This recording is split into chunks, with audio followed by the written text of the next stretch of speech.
नमस्कार दोस्तों, Sandeep Trivedi the story of recording club का पार्ट 35 लेकर के आज आप सबके बीच में। दोस्तों, आज यकीन मानिए कि मैं जब स्टोरी रिकॉर्ड किया करता था 27वें पार्ट तक, तो पूरे सप्ताह सोचता रहता था। लेकिन जब से मैडम ने रिकॉर्ड करना शुरू किया है तो मुझे लगा कि मेरा काम बड़ा आसान हो गया और इतनी मशक्क़त नहीं करनी पड़ रही है सोचने के लिए, घटनाओं को याद करने के लिए। लेकिन आप सब जानते हैं, पिछले शुक्रवार को भी स्टोरी हमें हर्षिता के साथ करनी पड़ी क्योंकि मैडम का स्वास्थ्य खराब था। और दोस्तों, आप सबको जानकर के दुख होगा कि उनका स्वास्थ्य अभी तक पूरी तरह से ठीक नहीं हुआ है। हम सब दुआएं करते हैं कि जल्द से जल्द जयवंती मैडम स्वस्थ हों और अपनी कहानी को आगे बढ़ाएं। और रिकॉर्डिंग का जो कार्य है रिकॉर्डिंग क्लब का, उसमें भी गति आए। और साथ ही साथ मैं उन तमाम साथियों से माफ़ी भी मांगना चाहता हूं पिछले 3-4-5 दिनों में जिनके कॉल्स अटेंड नहीं हो पाए, या अगर उन साथियों को कोई असुविधा हुई हो क्योंकि मैडम आ नहीं रहे थे। तो बहरहाल आज जैसा कि मैं बता चुका हूं कि उनका स्वास्थ्य ठीक नहीं है, तो आज भी ये जिम्मेदारी मुझे ही दी गई। लेकिन आज दोस्तों, मैं घर में ही अभी आया हूँ 9:30 बजे, 9:45 बजे करीब। उसके बाद आके खाना खाया है और इस वक्त आप देखिए कि 10:15 बज रहे हैं रात के। और चूंकि शुक्रवार है, स्टोरी रिकॉर्ड करनी है, तो बस ये मान करके चलिए, बिना सोचे समझे आज केवल औपचारिकता पूरी करने के लिए मैं ये कहानी रिकॉर्ड कर रहा हूँ। हो सकता है इसमें कुछ कमी रहे, कुछ तथ्यात्मक चूक भी रहे, और कारण आप सब जानते हैं दोस्तों। कल शाम से हर जगह, टीवी में, अखबारों में, गलियों में, चौबारों में, जहां भी जिससे भी बात करो एक ही चर्चा चल रही है। तो पूरा देश दुखी है और मैं अपने आप को उस घटना से अलग नहीं कर पा रहा हूं दोस्तों। बस हमारे हाथ में कुछ है नहीं, लेकिन ईश्वर ने हथियार चलाने योग्य तो नहीं बनाया,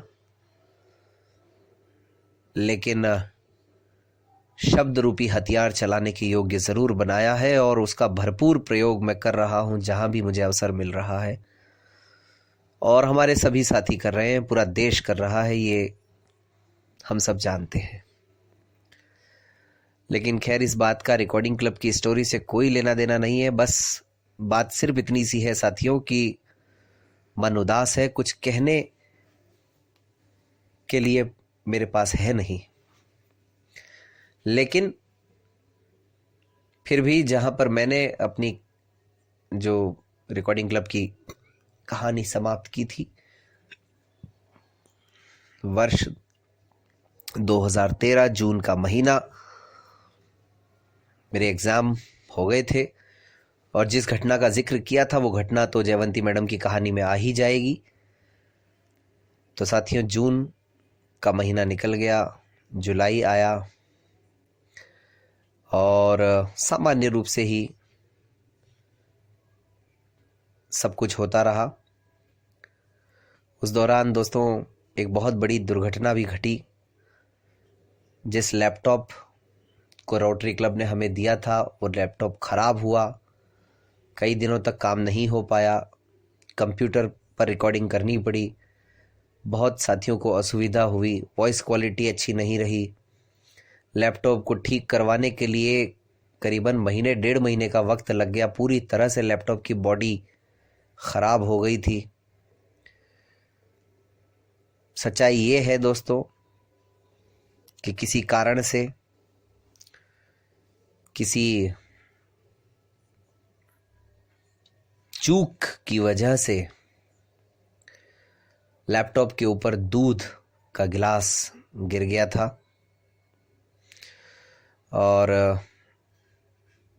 जिन भी परिस्थितियों में वो काम हुआ वो गलती थी। जैसे भी वो हुई वैसे वो गलती थी, मैं इस बात को स्वीकार करता हूं। और ये बात मैं जानता हूं कि किन परिस्थितियों में वो सब हुआ। लेकिन इतना अवश्य है कि जिस भी परिस्थितियों में वो हुआ वो जाने अनजाने में हुआ, लेकिन रिकॉर्डिंग के काम के लिए वो अच्छा नहीं हुआ। बहुत दिक्कतें हुई उस दौरान, क्योंकि जब हमें कोई चीज़ दी जाती है तो उसकी केयर करना भी हमारे हाथ में है। लेकिन एक निर्णय उस समय लिया मैंने स्वयं ने, क्योंकि इसकी जिम्मेदारी सारी, अगर खराब भी किसी से होता है तो भी मेरी जिम्मेदारी है, सही भी चलता है तो भी मेरी जिम्मेदारी है। तो मैंने उस जिम्मेदारी को स्वीकार किया उस समय, और जिस भी तरीके से कन्विंस करना था मुझे मैकेनिक को, मैंने किया, और जो भी खर्च लगा उसको वहन किया, और आखिरकार 1-1.5 महीने में वो लैपटॉप पूरी तरह से ठीक हो गया। लेकिन इस घटना ने काफ़ी कुछ सिखाया कि हमें किस किस तरीके से समझदारी से काम करना चाहिए। उसके बाद दोस्तों एक ऐसी स्थिति हुई जब एक दिन जुलाई की 22-23 तारीख रही होगी मेरे ख्याल में, जहां तक मुझे याद आता है।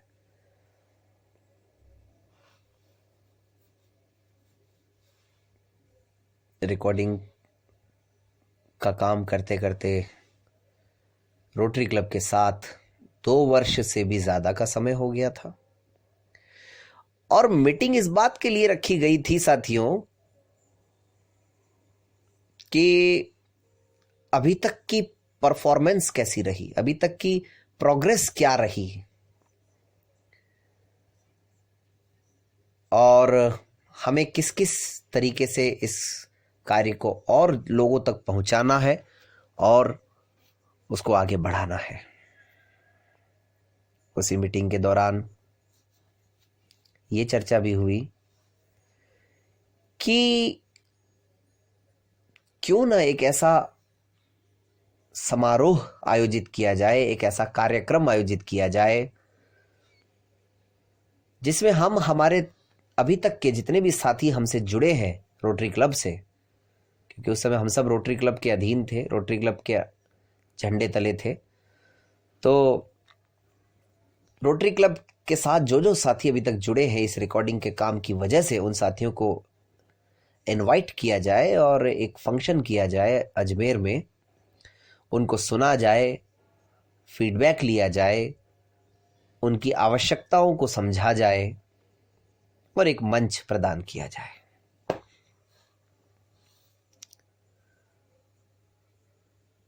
तो निश्चित रूप से ये प्रस्ताव सबको पसंद आया, कमेटी में जितने भी लोग थे उन सबको, और तय ये हुआ कि इसकी संभावनाएं तलाशने के बाद, चर्चा परिचर्चा करने के बाद, सीडी के माध्यम से लोगों के बीच इस संदेश को पहुंचाने के बाद तैयारियां आरंभ की जाए और अक्टूबर 2013 के अंदर इस कार्यक्रम को करना तय पाया गया।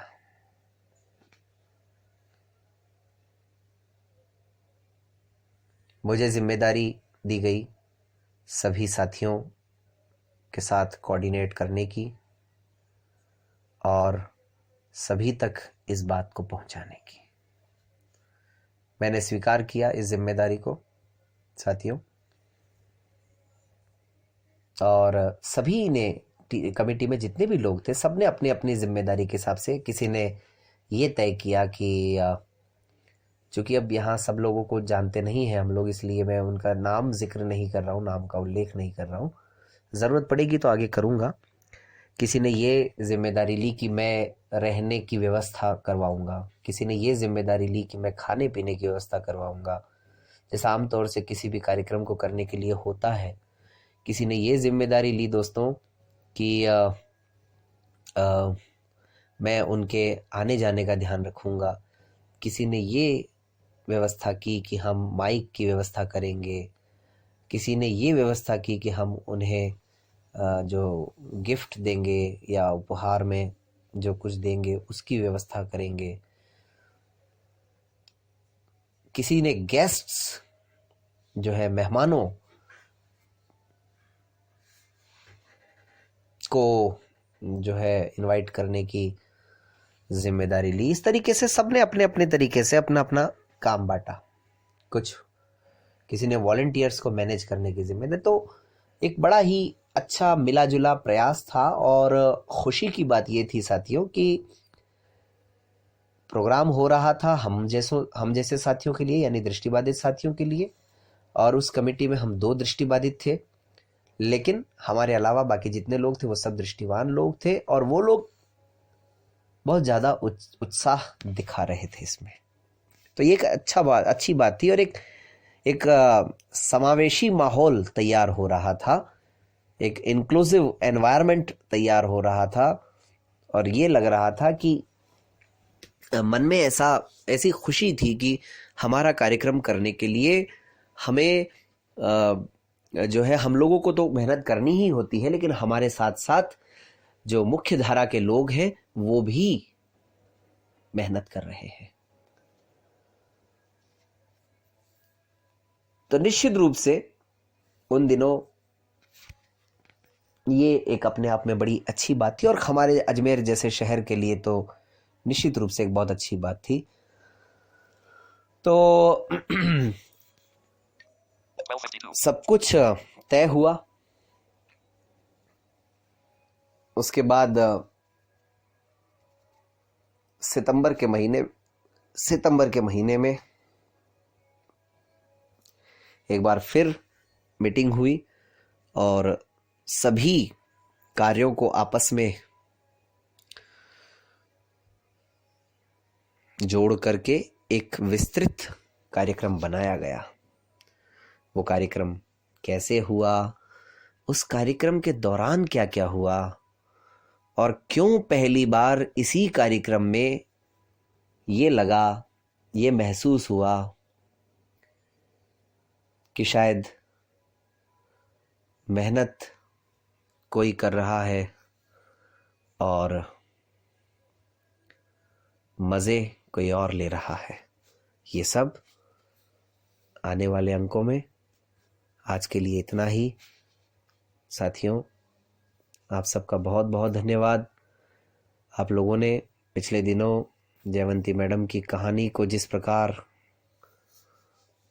अपनापन दिया है और ग्रुप में नए नए साथियों ने इस पर अपनी बात रखी है, ये देख करके यकीनन बहुत अच्छा लगा।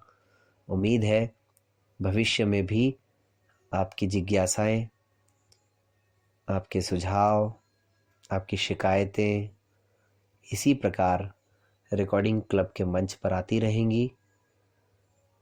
आज के लिए इतना ही। धन्यवाद।